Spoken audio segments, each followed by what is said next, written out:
Nurse Trish, and I'm here to give you the Condom Dish.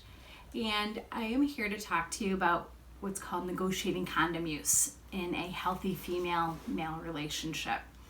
Negotiation means to discuss, problem solve, get a plan together before, an agreement of how this is what's going to happen.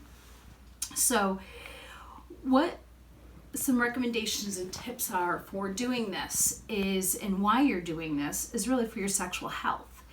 Not all sexually transmitted diseases are going to be tested for when someone's getting tested. This is why there's an importance of being able to negotiate condom use, because it's your body. You need to protect it.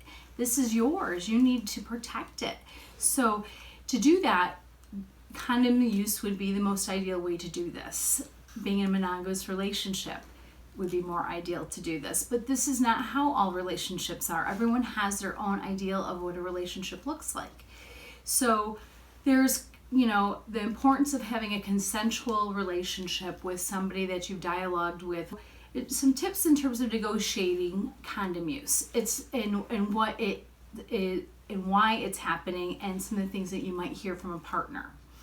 So one thing that I commonly hear from my patients that they're concerned about is that their partner's not going to trust them. So trust has nothing to do with this.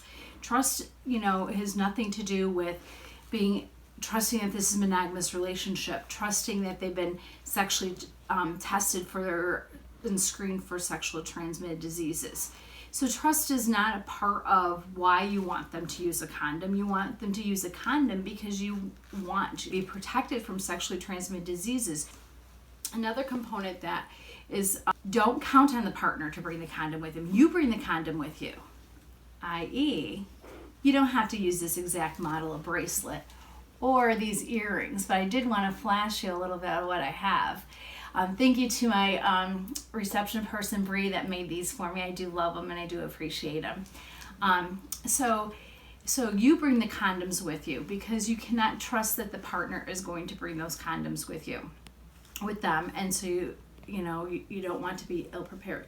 The other thing is have a discussion beforehand. Before this gets all hot and heavy and fun and all intense, you want to have this discussion beforehand. And the reason being is because then you have a plan. You have an agreement that the condom's going to get used.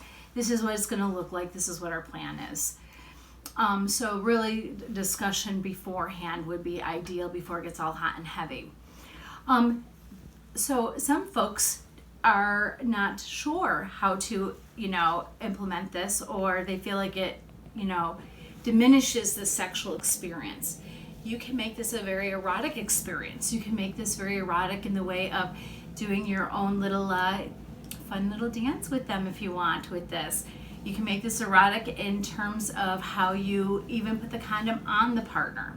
So with that, also the other component that I hear that is not uncommon is that it decreases in sensation. So really, there is different things that you can do. There's lubrications that you can use. You can put that inside the tip of the condom before you apply the condom on the penis, because this silky fluid is going to give them the sensation that they're looking for in terms of not wanting to be, wanting to use a condom in the sexual experience.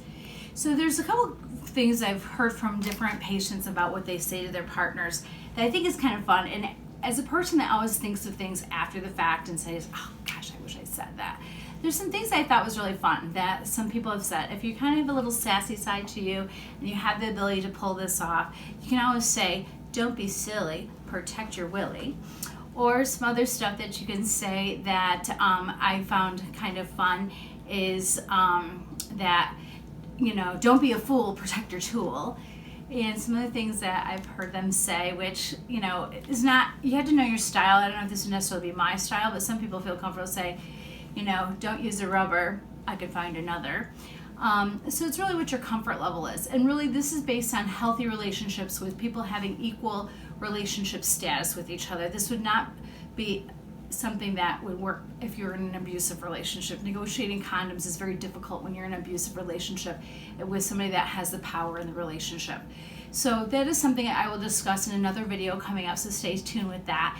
And really, at the end of the day, I just want you to be kind to yourself. Be kind to yourself and be good to yourself and stay safe, because you only have one vessel to live in, and you need to protect this vessel. It's here for the rest of your life. So stay well, stay kind, much love, much respect. Nurse Trish.